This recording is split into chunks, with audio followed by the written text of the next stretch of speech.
Senator Risch. Well, Mr. Chairman, I've only been on this committee 13 years, but I got to tell you, this is probably the most significant act of an insult to a really good agency and the people in that agency that I've ever seen perpetrated by this committee.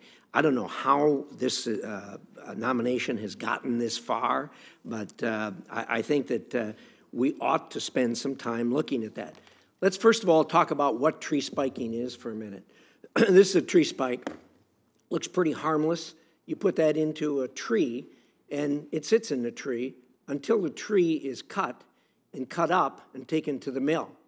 I'm probably the only one in this room that's ever ridden a carriage.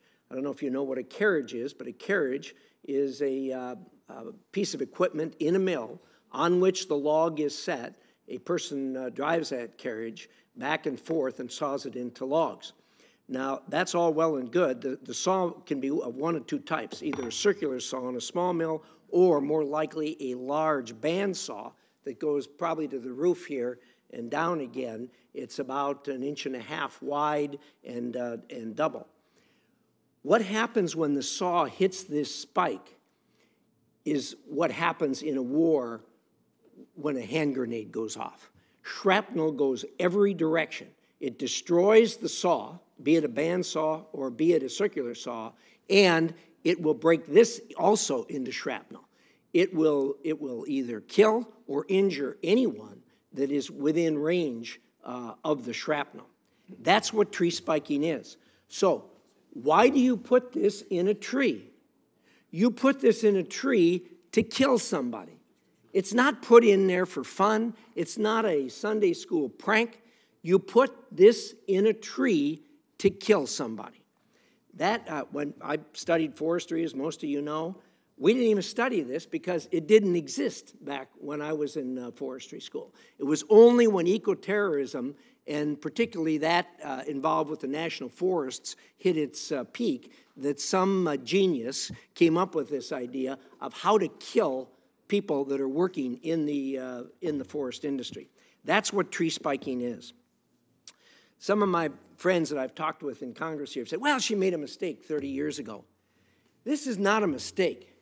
This is a knowing, willful, intentional act done with a black, abandoned, and malignant heart intended to kill a fellow human being. This is not a mistake. A mistake is when you reach in your sock drawer in the morning and take out 2 socks that don't match. This is an intentional act for which people are sent to prison and should be. These spikes were put in the trees in the post office sale in Idaho, and they're still there. The Forest Service can't take them out. I asked them if they got plans to take them out. They said, there's no way to take these spikes out of the tree. We don't know which trees they're in. Those are still in the tree. Sometime, as time goes on and all this gets lost, it's entirely possible one of those trees is still going to kill somebody in a mill. Well, she wrote the letter, and I'm not going to read the letter in full because it's laced with obscenities, but she said that this letter is being sent to notify you that the post office sale in Idaho has been spiked heavily. The project required that 11 of us spent 9 days in god-awful weather conditions spiking trees. We unloaded a total of 500 pounds of spikes measuring 8 to 10 inches in length. And then she goes on with, again, laced obscenities. She admits to writing this letter. She did this as part of the conspiracy to spike trees in the forest. Now, this woman was deeply involved, and the fact that she has tried to minimize her involvement, I get that. Most criminals do that. But we have evidence, clear evidence, that she was deeply involved, not only evidence from third parties, but from herself, where she admits that she wrote this letter. Now,